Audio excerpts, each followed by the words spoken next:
So then we come to one of the highlights of the program. The video, apparently, I think, because now Jungle Jack off, old Jack Perry, he's messing around with Darby Allin. So Darby, being the avant-garde filmmaker, now is trying to do old Jungle Jack off's videos with the artsy video effects, kind of like a non-scary version of the Wyatts. He's watching highlights of himself. Well, now can you deny that? It's what it is. It's like the Nickelodeon version of the Wyatts, this video. Yeah. Yes. He's watching highlights of himself on various screens, what he's been doing, and he's got a dramatic, scripted voiceover that he's reading over the top of it. And suddenly, unless... I mean, maybe part of this is the young kids and their art to the Sundance Film Festival type of thing. Maybe I'm not up on the modern day hidden meanings in these avant-garde videos, but I could swear just from a layman's point of view that I was watching this video on old Jack Perry and suddenly a Taco Bell commercial popped in the middle of it and just played right on out. Were they trying to lull us into some kind of false sense of security and then come back and tell us that it was Jungle Jack all along that's in cahoots with Taco Bell to screw Darby Allin? Or could this have been some type of, I don't know, a fuck up? It was so weird because I'm like, well, that was short. And it just went to, but I was also thinking, oh, that was the end, but it was short. And then after the commercial, and then when it went right back to Jack Perry. It goes back to the video. This was hysterical. Everyone jumped on this. I thought at first this may have been just like my cable system. But then also after they went back to the Jack Perry video, the next thing to play was the Taco Bell commercial. Yes, it played again. So you saw... They got their money's worth. You saw the first... At least they weren't placed like Domino's was that time in the bank-addicted drug robbers fucking Pete Scudder match. You saw the Jungle Jack video.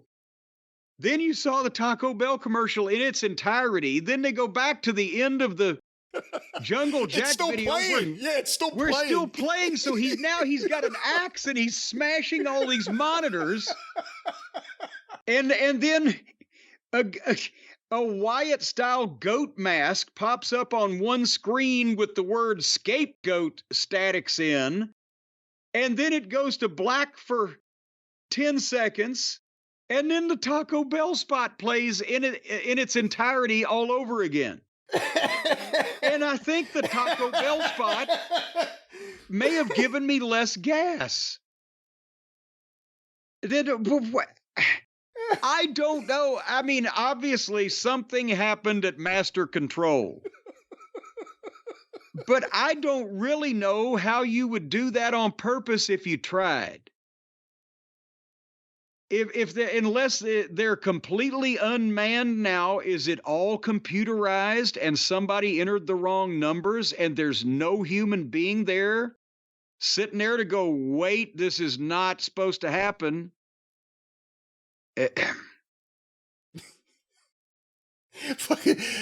This whole Jack Perry run is so snake bit. That should be his real name. Snake bitten Jack. Yeah, instead of scapegoat, snake bit. Yeah. Who's going to be the scapegoat of the network for running this ad twice? Taco Bell's going to be happy. Oh, we got our bang for our buck. 2 for 1. I swear to God, when they came back on the air, I thought for sure Sockface was going to have to say something like, ladies and gentlemen, Jack Perry is not affiliated with Taco Bell in any way. But they came back to a Darby Allin promo, and he didn't have the chance. I thought at least they'd say there were some problems. We'll replay that video. They never even addressed it. They just kept going.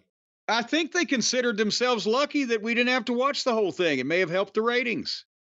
Is this the first time that there's ever been... They've done picture-in-picture during commercial breaks, right? But have they ever done a commercial break during their picture-in-picture? You know, I thought Michael Cole used to be relatively abrupt on Raw, where he would just be like, you know... He's on the floor. Oh, okay, that's a commercial break, but this takes it to a whole new level. Boom. Don't take them long to get to that money making. How pissed off do you think Jack Perry was? I could give 2 shits about him, but what do you think? Do you think they saw that on the monitor? Are they watching Tony's watching it. No. Tony pays attention to social media. So if something happens, he does know about it. Absolutely. Well, but no, here's what I'm saying, or what I was going to try to say, and I was thinking about it as I was saying it. I bet you Tony at the gorilla position is watching the actual feed from the truck of the show. Somewhere in the truck, probably, they have a monitor of the live airing of the show as it's going out over the network.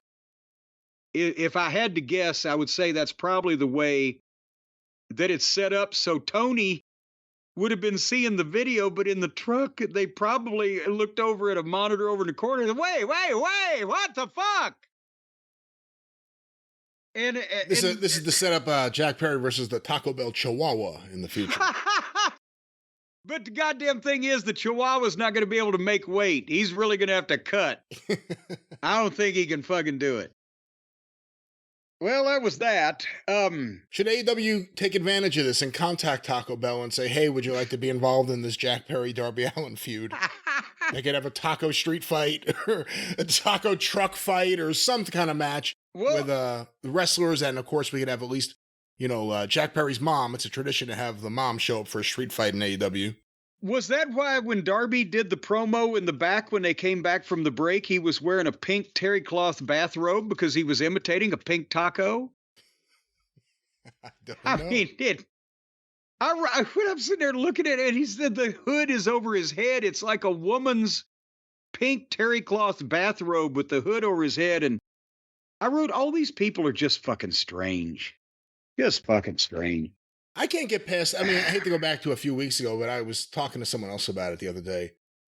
When they had Darby drop down from the ceiling and they came out that they asked Dr. Martha Hart for, permission.